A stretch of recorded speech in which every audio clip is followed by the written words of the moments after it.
विद्यार्थी online class में आपका एक बार फिर स्वागत है। कल हमने समास के बारे में थोड़ी सी चर्चा की थी और समास के भेदों तक हमने जाना था।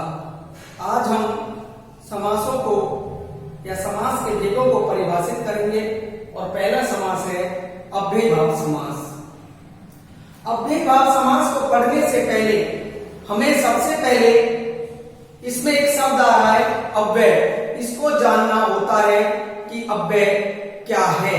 तो सबसे पहले हम अव्यय की बात करें तो यहां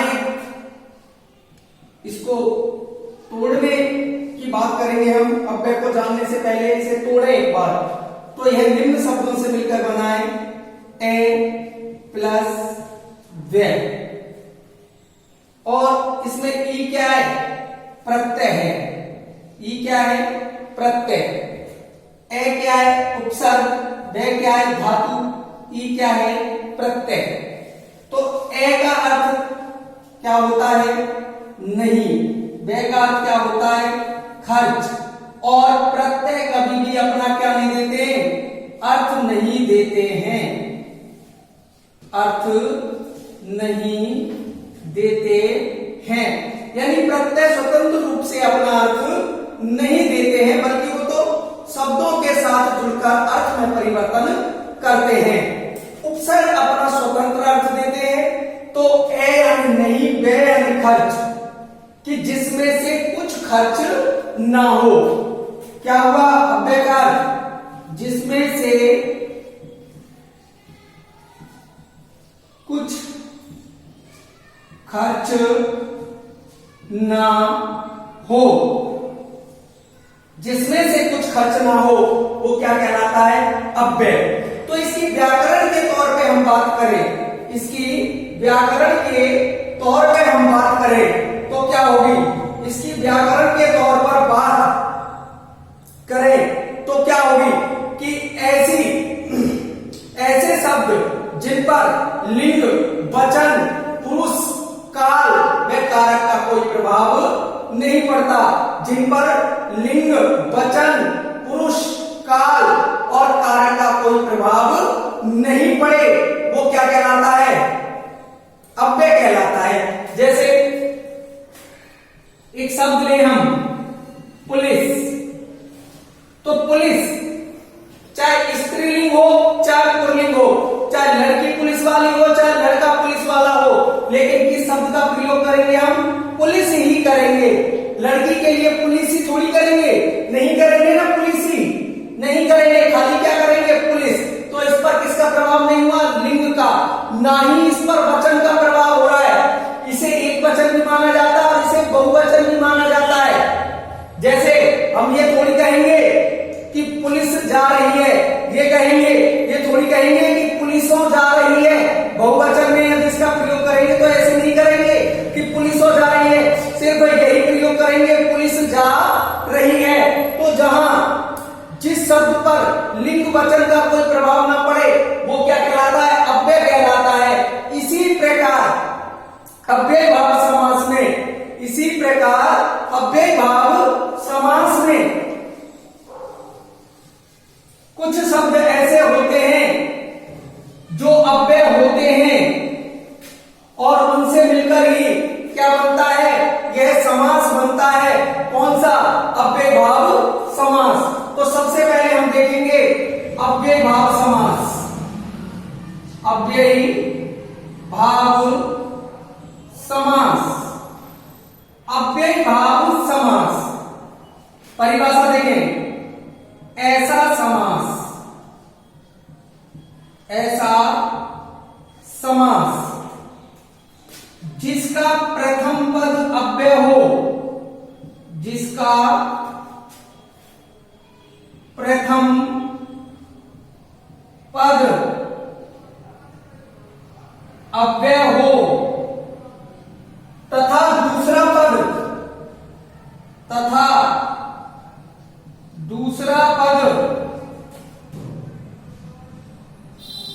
संज्ञावाची हो, संज्ञावाची हो, उसे अव्ययीभाव समास कहते हैं। उसे अव्ययी भाव समास कहते हैं। अव्ययी भाव समास कहते हैं। परिभाषा देखिए एक बार, ऐसा समास जिसका प्रथम पद क्या हो, अव्यय हो, जिसकी हमने क्या करनी थी, चर्चा करनी थी कि अव्यय क्या है, और दूसरा पद क्या होना चाहिए, संज्ञावाची। क्या होना चाहिए, संज्ञावाची हो, उसे अव्ययी भाव समास कहते हैं।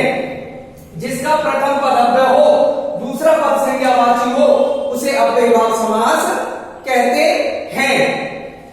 अब देखिए इसकी पहले पहचान, तीन तरीके से अव्ययी भाव समास जाना जाता है या पहचाना जाता है।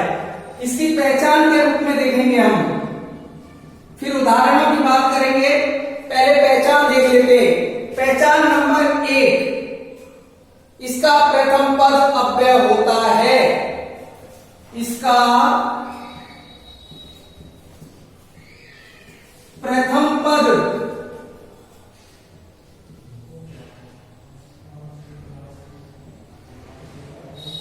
अव्यय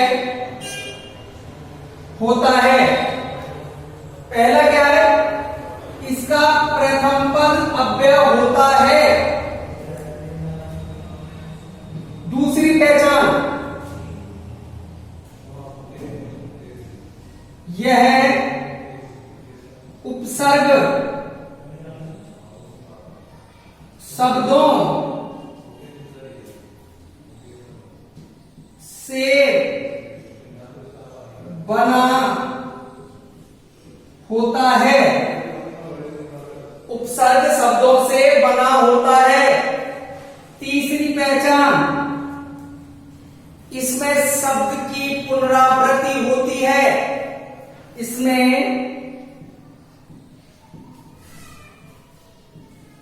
शब्द की पुनरावृत्ति होती है। अब देखिए भाई, तीन पहचान हो गई है कि इसका प्रथम पद क्या होता है, अव्यय होता है, पहली बात। दूसरी बात, यह उपसर्ग शब्दों से बना होता है। तीसरी बात, इसमें शब्द की क्या होती है, पुनरावृत्ति होती है। शब्द की क्या होती है, पुनरावृत्ति होती है। इन तीन पहचानों के आधार पर अव्ययी भाव समास चलता है। तो सबसे पहले हम बात करेंगे पहली पहचान की, अव्यय की, कि अव्यय क्या है। इसमें हमने अव्यय के बारे में चर्चा कर ली, लेकिन हिंदी में जो अव्यय शब्द है और इस समास के उदाहरण है, वो सारे यथा से शुरू होते हैं। किससे शुरू होते हैं, यथा से शुरू होते हैं। तो जहां यथा शब्द का प्रयोग हो जाए, या जिस शब्द में या जिस उदाहरण में यथा का प्रयोग हो जाए, वहां अव्ययी भाव समास होता है। पहली पहचान की बात कर रहे हैं हम, और यहीं से हमारे उदाहरण भी शुरू हो जाएंगे कि जिसका प्रथम पद क्या हो, अव्यय हो। और अव्यय में जो उदाहरण आएंगे वो किससे शुरू होकर आएंगे, यथा से शुरू होकर आएंगे। तो पहली पहचान अव्यय के रूप में हम उदाहरणों को देखते हैं।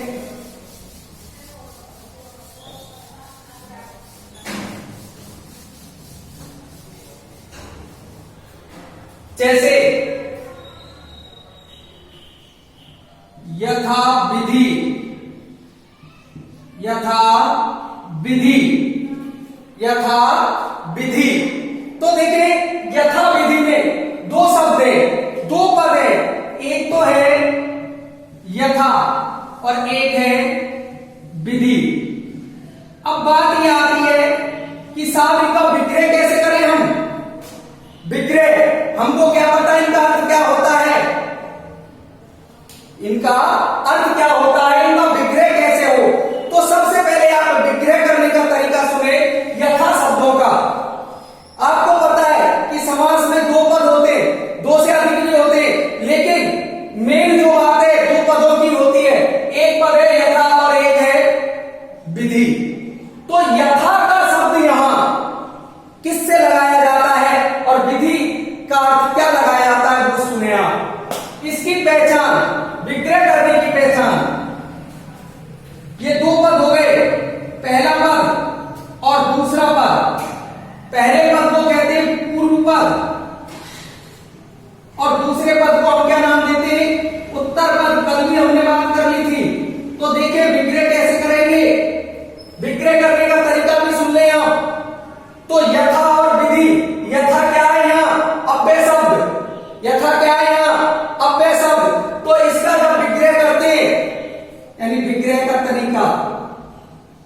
विग्रह करने का तरीका देखें, विग्रह करने का तरीका देखें अव्यय शब्दों का।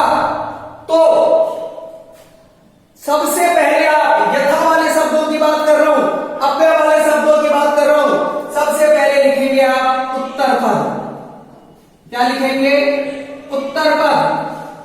उत्तर पद लिखने के बाद, उत्तर पद लिखने के बाद आप लगा दें के अनुसार।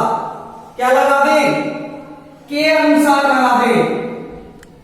क्या लगा दें?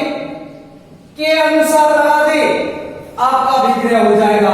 उत्तर पद प्लस के अनुसार। जैसे यथा विधि है, तो उत्तर पद क्या है? यहां विधि। उत्तर पद क्या है? विधि। तो उत्तर पद क्या हो गया हमारा? विधि। और उत्तर पद लिखने के बाद, उत्तर पद लिखने के बाद क्या लगा देंगे? के अनुसार। विधि के अनुसार। विग्रह क्या हो गया? विधि के अनुसार। तो विग्रह करने का तरीका देख ले एक बार फिर। सबसे पहले क्या करेंगे? कौन से अव्यय वाले शब्दों में? उत्तर पद प्लस के अनुसार। तो क्या होगा? उत्तर पद क्या? विधि। और क्या लगा दिया? के अनुसार। जैसे अगला शब्द है यथाक्रम। यथाक्रम। यथा शब्द क्या है? यहाँ अव्यय। और दूसरा पद क्या है? क्रम, जिसे क्या कहेंगे हम? उत्तर पद। तरीका वही है, उत्तर पद प्लस के अनुसार। तो सबसे पहले विग्रह करेंगे, तो क्या लिखेंगे? क्रम के अनुसार। देखो भाई, उत्तर पद क्या है? क्रम। नियम में भी क्या है? उत्तर पद। या तरीके में भी क्या है? उत्तर पद। उसके बाद क्या लगाएंगे? के अनुसार। तो क्रम के अनुसार। ऐसे यथा विधि का किया, विधि के अनुसार। यथाशक्ति। यथाशक्ति। दूसरा पद क्या है? शक्ति। दूसरा पद क्या है? शक्ति। और वो लगा देंगे के अनुसार। शक्ति के अनुसार। शक्ति के अनुसार लगा दिया। चौथा उदाहरण देखें, यथा भक्ति। यथा भक्ति। उत्तर पद उठाएंगे पहले। उत्तर पद क्या है? भक्ति।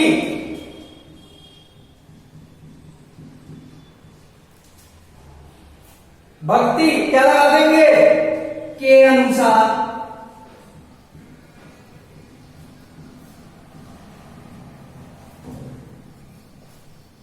भक्ति के अनुसार। एक उदाहरण और देख लें, यथावसर। यथावसर। यथा अवसर। दूसरा पद कौन सा है इसमें? अवसर। दूसरा पद कौन सा है? अवसर। क्या लगा देंगे? के अनुसार। अवसर के अनुसार। तो ये क्या थे? यथा से शुरू होने वाले उदाहरण जो हमारे क्या है? अव्यय हैं, और जिनका विग्रह करने का तरीका भी हमारे पास लिखा हुआ है। ये तो हो गए पहला जो हमने पहचान बताई थी, कौन से वाले? अव्यय शब्दों वाले। अगला देखें उपसर्ग वाले। अगले देखें उपसर्ग वाले।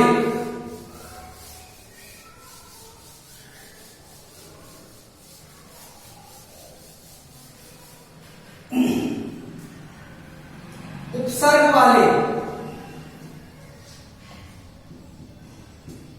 उपसर्ग वाले। उपसर्ग से तीन प्रकार के समास बन सकते हैं भाई। उपसर्ग से तीन प्रकार के समास बन सकते हैं। पहला समास है तत्पुरुष समास। तत्पुरुष समास। दूसरा है कर्मधारय समास। और तीसरा है अव्ययभाव समास। यानी उपसर्ग से खाली अव्ययी भाव समास के ही उदाहरण नहीं बनेंगे, तत्पुरुष के और कर्मधारय के भी बन सकते हैं।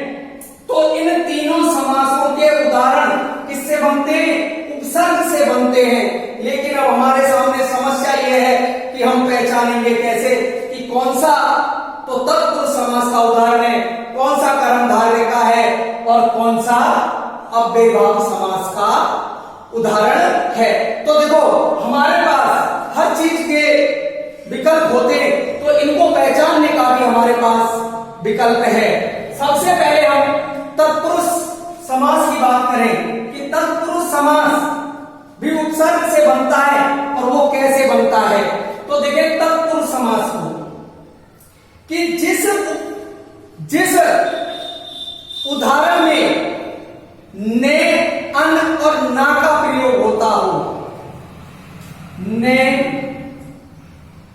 अन, ना और आ, इनका प्रयोग होता हो,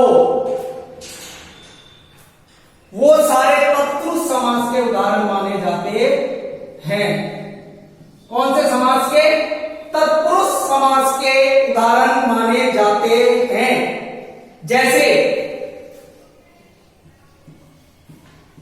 अनपढ़, अनपढ़, तो इसमें क्या आ गया? अन आ गया। क्या आ गया? अन आ गया। और अन आ गया तो वो कौन से समास का उदाहरण हो गया? तत्पुरुष समास का उदाहरण हो गया, जिसे आप नत तत्पुरुष कह सकते हैं। नत तत्पुरुष समास का नाम देंगे, जिसे क्या नाम देंगे? नत तत्पुरुष। अनपढ़, अनजान, ये सब किसके उदाहरण हुए? तत्पुरुष के। लेकिन वो किस में चले गए? नत तत्पुरुष में चले जाएंगे। एक तत्पुरुष के अलग से भेद होते हैं 3, वो तत्पुरुष समास पढ़ेंगे जब बताएंगे। उनमें से होता है एक नत तत्पुरुष। तो ने, अन, ना, आ, जो ये उपसर्ग से उदाहरण बनते हैं वो किसके कहलाते हैं? नत तत्पुरुष के। कि जहां ना का अर्थ मिले, किसका अर्थ मिले? ना का अर्थ मिले, वहां पे नत तत्पुरुष समास होता है। अगली बात है कर्मधारय। कर्मधारय समास कि ऐसा कर्मधारय समास की बात करें हम कि ऐसा उपसर्ग जो अपनी ही विशेषता बताए, ऐसा उपसर्ग जो अपनी ही विशेषता बताए, वो सब किसमें चले जाएंगे? कर्मधारय समास में चले जाएंगे। इसमें चले जाएंगे? कर्मधारय समास में चले जाएंगे। जैसे खुशबू, क्या है? खुशबू। अब अपने पास एक शब्द है खुशबू। अब इसमें देखेंगे कि कौन सा उपसर्ग है। तो इसमें जो उपसर्ग है वो है खुश उपसर्ग प्लस बू। खुश प्लस बू। खुश क्या है? उपसर्ग है।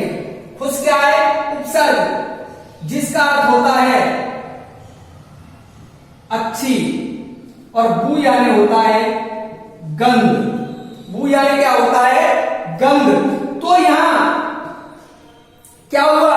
उपसर्ग अपनी ही विशेषता बता रहा है। कैसे? कि अच्छी है जो गंध, अच्छी है जो गंध, अच्छी है जो गंध। तो यहां क्या हो गया? अच्छी है जो गंध। खुश क्या हो गया? उपसर्ग, और वो विशेषता बता रहा है, और विशेषता बता रहा है तो कौन सा समास हो गया? कर्मधारय। और बना किससे है? उपसर्ग से बना है। तो उपसर्ग से बनने वाले शब्द भी क्या होते हैं? कर्मधारय समास के भी उदाहरण माने जाते हैं, तत्पुरुष के भी माने जाते हैं। जैसे एक उदाहरण हम देखें, बदबू, बदबू। तो इसका उपसर्ग क्या है?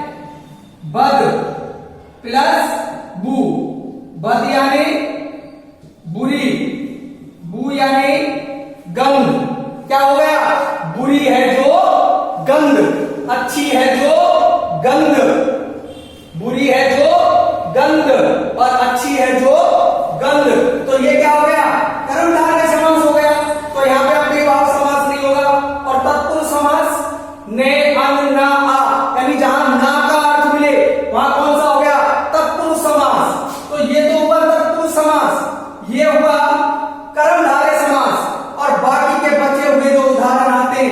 किस में आते हैं? अव्ययीभाव समास में आते हैं। बचे हुए उदाहरण किस में आते हैं? अव्ययीभाव समास में आते हैं। तो हम अब बात करेंगे उपसर्ग से बनने वाले उदाहरणों की। ये यहां तक की बात हो गई। अब उपसर्ग से बनने वाले उदाहरण देखें।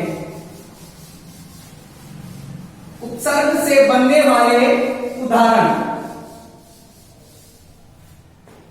उपसर्ग से बनने वाले उदाहरणों में जैसे पहला उदाहरण है अपना सपत्नी। सपत्नी, तो देखो इसमें दो पद हैं, एक से और एक पत्नी। ये तो कौन सा पद हो गया? प्रथम पद। ये हो गया दूसरा पद। अब बात ये आ गई कि साहब इनका विग्रह कैसे करेंगे? तो विग्रह करने का तरीका सुने। विग्रह करने का तरीका भी सुने इनका। जैसा अव्यय शब्दों का हमने तरीका देखा था, ऐसे ही आप पहले तरीका देखेंगे, फिर हम बाद में बात करेंगे। तो इनका तरीका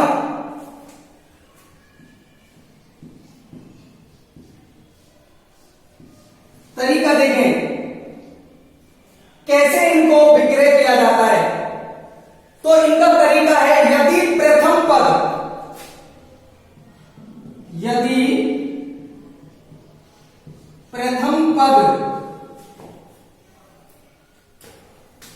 से बे और बा आए, यानी प्रथम पद में क्या आए? से बे बा। पहला तरीका वही, यदि प्रथम पद में से बे बा आए तो क्या करना चाहिए हमें? से बे बा आए तो उत्तर पद प्लस सहित कर देना चाहिए। उत्तर पद प्लस कर देना चाहिए। कर देना चाहिए, यानी यदि प्रथम पद में ये तीन उपसर्ग से बे बा आए तो उत्तर पद प्लस सहित कर देना चाहिए। जैसे उदाहरण है हमारे पास सपत्नी, तो पहले पद है, पहला पद क्या है? से। दूसरा पद क्या है? पत्नी। तो इसका विग्रह करने का तरीका क्या है? से बे बा। तो इनमें से क्या आ गया? से। तो सबसे पहले क्या लिखेंगे हम? उत्तर पद, और उत्तर पद क्या है? पत्नी। इसके बाद क्या लगा देंगे? सहित लगा देंगे। क्या लगा देंगे? सहित लगा देंगे। तो क्या बन गया विग्रह? पत्नी सहित। क्या बन गया? पत्नी सहित। अगला उदाहरण देखें, पत्नी सहित। अगला उदाहरण जैसे से परिवार। से परिवार, तो पहला पद क्या है? से। दूसरा पद क्या है? परिवार। तो नियम पे आ जाओ, क्या कहता है? उत्तर पद लिखेंगे, और उत्तर पद क्या है हमारा? परिवार। उत्तर पद क्या है? परिवार। फिर क्या लगा देंगे? सहित। तो विग्रह क्या हो गया? परिवार सहित। क्या हो गया? परिवार सहित। अब देखें अगला उदाहरण, वाकायदा। वाकायदा, तो पहला क्या है? वा। दूसरा पद क्या है? कायदा। दूसरा पद क्या है? कायदा। तो क्या लगा देंगे? पहले क्या लिखेंगे? नियम अनुसार कायदा। कायदा, और क्या लगा देंगे? सहित लगा देंगे। क्या लगा देंगे? सहित लगा देंगे। बाकायदा, कायदा सहित। से परिवार, परिवार सहित। से पत्नी, पत्नी सहित। बाकी की चर्चा कल करेंगे।